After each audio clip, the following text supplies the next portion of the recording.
My name is Holly. I'm a 32-year-old housewife.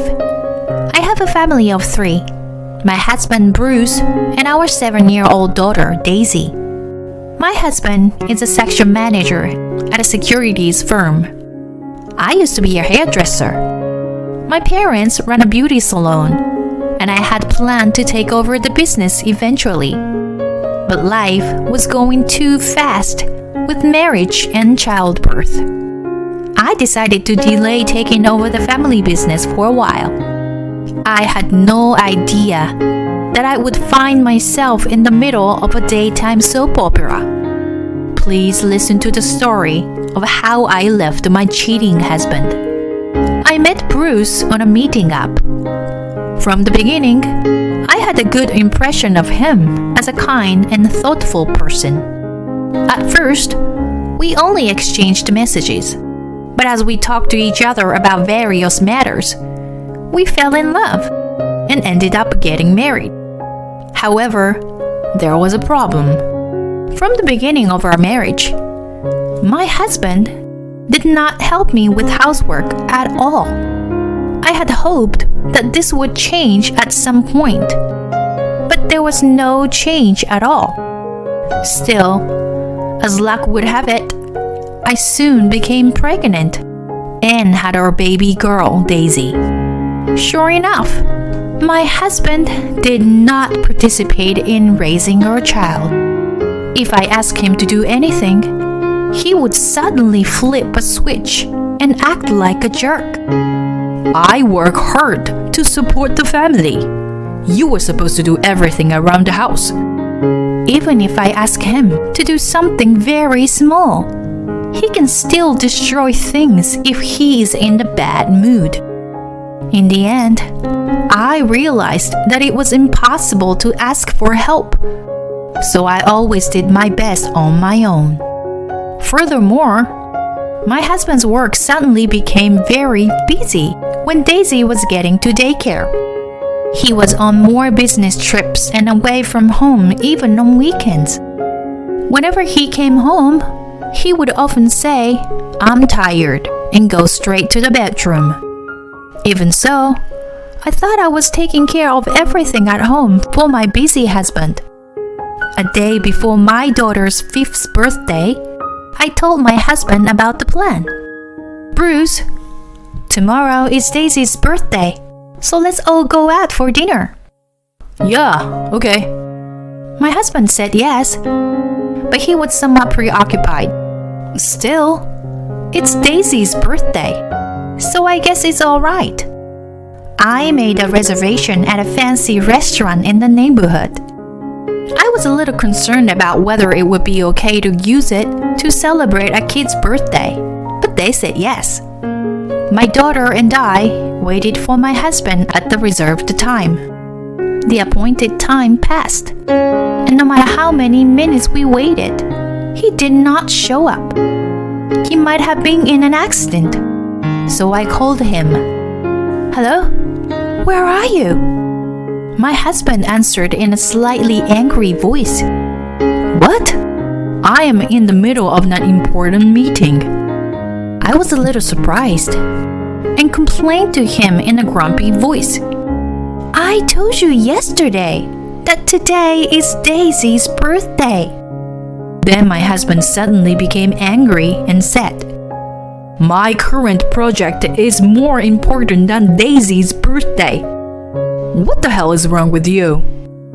Don't you understand the importance of my work?" With that, my husband hung up the phone. "Daisy, I'm sorry. Daddy's very busy. I'm so sorry." I apologized to my daughter, and she cheerfully replied, "It's okay. It can be helped with work, can't it?" After that, we had dinner together, acting cheerful so as not to make my daughter feel uneasy. After that year, my husband never had dinner with my daughter on her birthday. Something was bugging me. Then, the decisive event happened. My husband stopped spending Christmas with us because of his work. Daisy had just started the first grade, and Christmas was a special event for anyone. My daughter and I both believed that this time my husband would make it up to us. Long before Christmas, my daughter had asked him directly, "Daddy, please come home early on Christmas Day. Promise?" My husband was not in the mood, but replied, "Yeah, I'll promise." I had a bad feeling about this. Still, I told myself that this time it would be alright. After all, it is Christmas. On this holy night, miracles can happen. On the day of the event, my daughter grabbed my husband before he left for work. "Daddy, you must come home early today. There is a feast waiting for you." But his answer shocked her. "Oh, honey, I'm sorry. Daddy has a business trip today." Huh?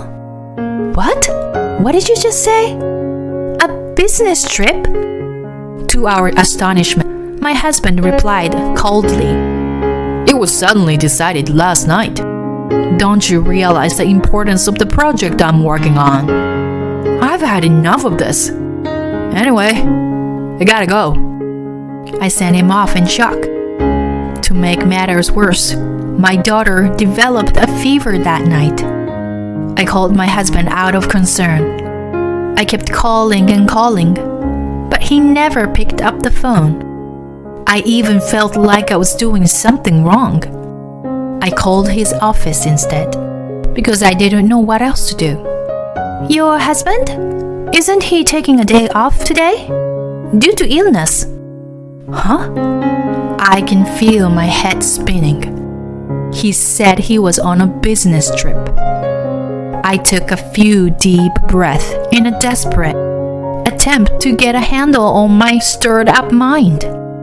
I had a gut feeling. Woman, my husband is having an affair.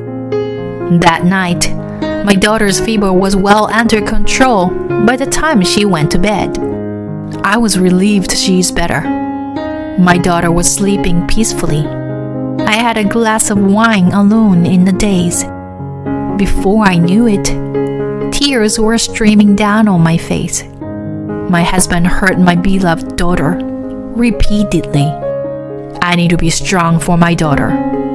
I vowed to my daughter, who was sleeping innocently, I'll find proof of the affair and get a divorce. And I will be living a happy life with my daughter. I silently decided. My husband didn't stay home for New Year's. I didn't even care. I no longer cried or grieved. Soon after the New Year, I hired a private detective to have my husband's background checked. The results were immediate. Exactly what I expected. Super guilty.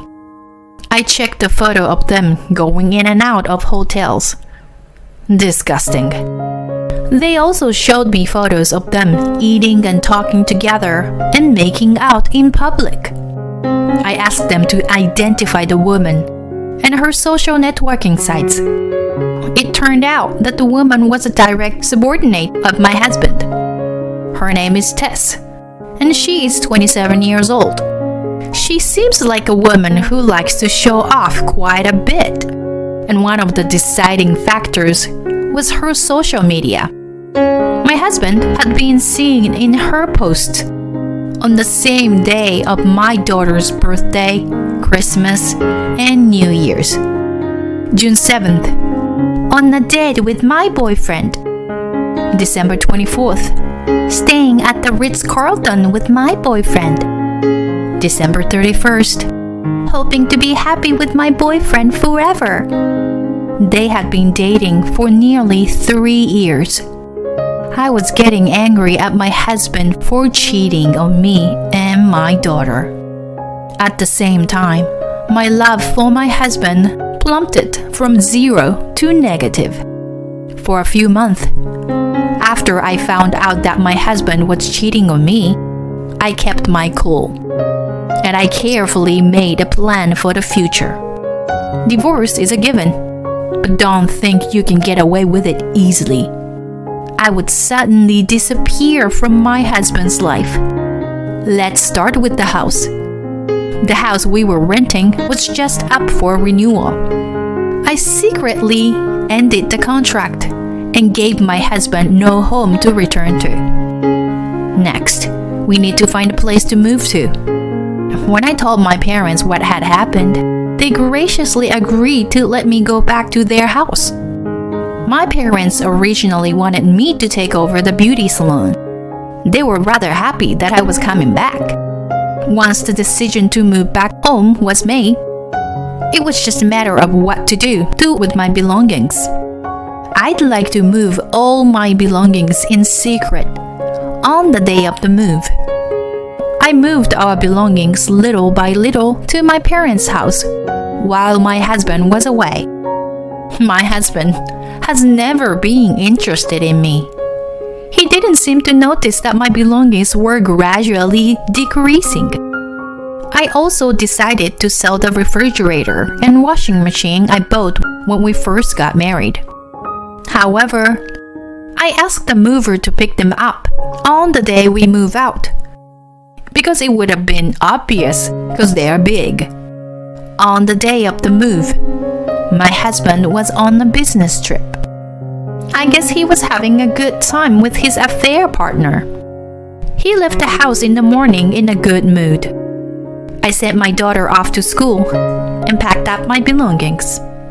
Soon after, the moving company's truck arrived. One by one, the items of furniture were removed from the house. Then I received a phone call from my husband. I was surprised, and I picked up the phone. Hello? Hey, it's me. What's going on? There seemed to be a lot of noise. Oh no. I answer. I took the utmost care not to show my agitation. Noise? Oh, I'm out shopping right now. There's some construction work going on nearby. I see. Well, I was supposed to come back tomorrow, but it turned out to be the day after tomorrow. Great, I thought to myself. Okay, well, take care. I cheerfully hung up the phone. Then I hurriedly continued my work. Meanwhile, the movers finished their work. The refrigerator and the washing machine were out of the room. The room is suddenly deserted.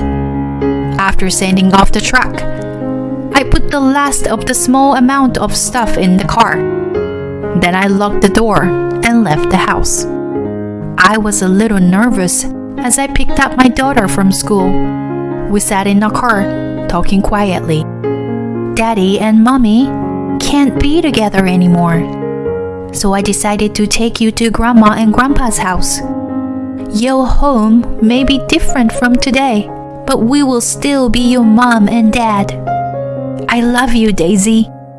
She listened to me with a mysterious look on her face. What about school? Oh, you won't have to change school. You will still have all your friends. Oh, well, then it's okay. I was taken aback by how easy she responded. My husband had always been cold to my daughter. He never played with her, even on his days off.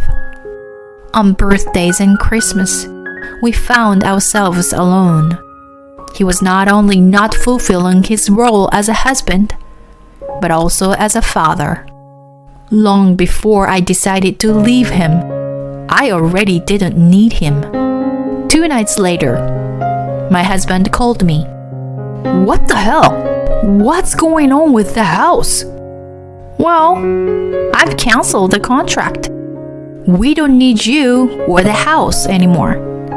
I replied coldly. Where is the fridge and washing machine? My husband was super upset. I sold them all. What? What the heck, Holly? My husband was getting even angrier. I told him in a matter-of-fact manner.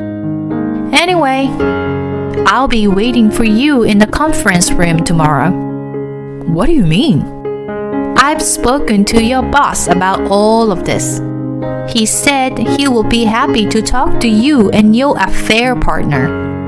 What are you talking about? My husband blurs it out. I'm sorry, but your boss already knows about your affair. No. There should be a misunderstanding. You don't trust me? I'm disappointed in you. Come back here, right now. My husband was upset, but I calmly continued. I can't and I won't. I'll see you tomorrow. I hung up the phone. The next day, my husband, the woman he'd been having an affair with, and my husband's boss, the head of the department, gather in the conference room. The atmosphere is really heavy and strange. Let's start with you first, Bruce. The general manager opens the conversation. This is a misunderstanding. My husband immediately retorts. Tess and I only have a professional relationship. I'm sure we get along particularly well, but we've never had an inappropriate relationship. Then what about these pictures? I confronted him the pictures of them going into the hotel or making out. My husband was startled, but calmly replied, We just happened to be passing through the area. Also, you can manipulate those pictures. It's all fake. You made up this whole affair to humiliate me. How dare he can make up such a lie? Well, then, what about this? I read out loud Tessa's post of her Instagram. You look like you were having a good time. Partially, but you were in the picture. See? That's not him. That's someone who looks like him. Your husband looks exactly like my boyfriend. Tess cut in and answered. So it's all a coincidence. And you two have absolutely nothing to be ashamed of. Is that what you're saying? I stared at them and they nodded. Well, I guess I don't have a choice then, I said, and I saw my husband and Tess smirk at me. I continued.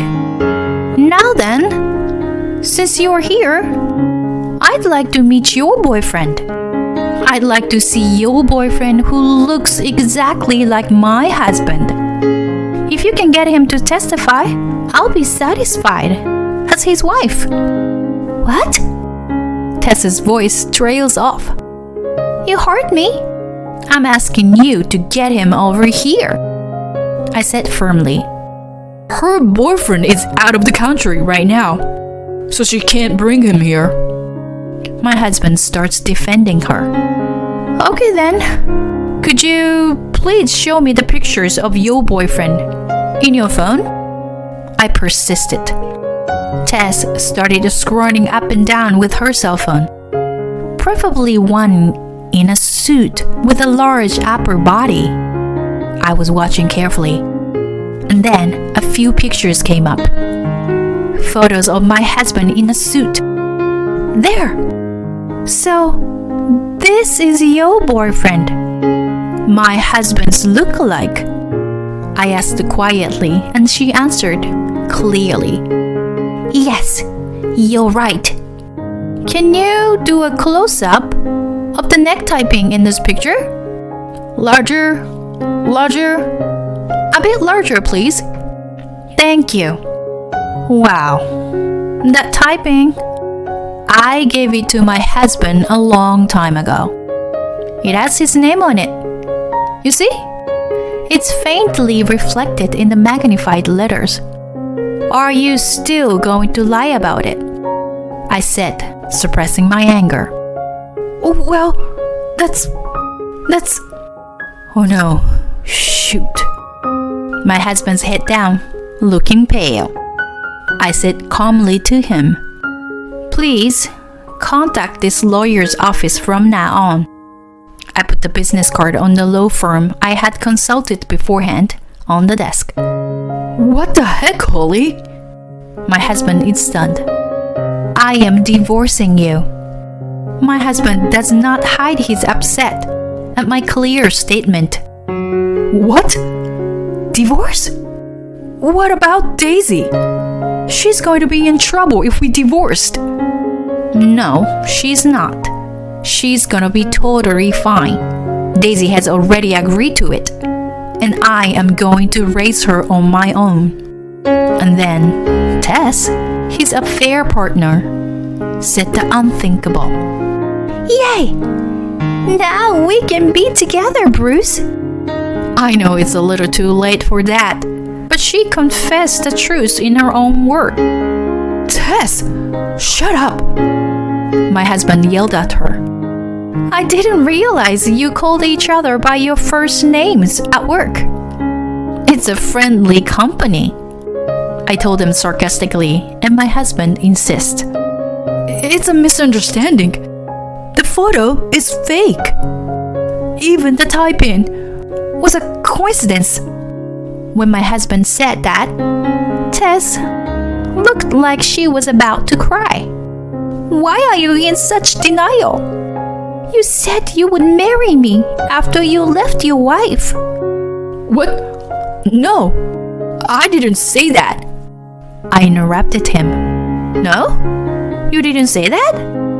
Explain it. Don't interrupt me. This is between me and Bruce. If you would just left him, none of this would have happened. This relationship has been going on for years. You should have known that, you insensitive bitch. I was offended by the words she threw at me. You are a bitch. Do you even realize that you destroyed someone's family? Whatever. This is a waste of time. You can have him. He's nothing to me anymore. The manager finally puts a stop to it. Cut it off. Bruce, your wife is the victim here. You've betrayed her many times. You're responsible. The same goes for you, Tess. I will report this to the CEO. He told them in a firm tone. Bruce, we can be together now, can we? Tess is still saying that. Jesus, Tess, stop it. We may be losing our job here. We have a strict compliance policy. If they find out, it's the end of my career. My husband was screaming in panic, and his stupid lover has no idea of what was going to come. The two of them kept yelling at each other. The manager and I left the conference room. We were both disgusted. Go ahead and squabble all you want. Not long after I visited the office, the divorce became official. In this case, my husband's infidelity was the direct reason for the divorce. Alimony and child support was to be paid in full. Of course, I was able to get alimony from the cheating partner as well. My husband was removed from his position and resigned because he could no longer work for the company. Tess, the cheating partner, resigned as well. Later, Tess's parents heard about the affair and were furious. Soon after, they decided to break up. Both my husband and Tess are currently looking for a job. I, on the other hand, took over my parents' hair salon. It's a thriving business because of the buzz around the newest management using social networking site. In addition to my parents' old customers, the number of younger customers has increased. My parents love having their granddaughter around. Daisy seemed to have no feelings for her father, who was always cold to her. I would like to remodel my parents' house in the near future. I don't think I'll ever forget what my ex-husband did to us. You can't understand the despair of being betrayed by someone you love. unless you've experienced it. But I think his betrayal has made me independent woman. I will work hard for my daughter. We have each other. That's all we need. From now on, birthdays and Christmas should be fun for the whole family. Thank you for watching till the end. Please subscribe to our channel if you like. See you in the next video.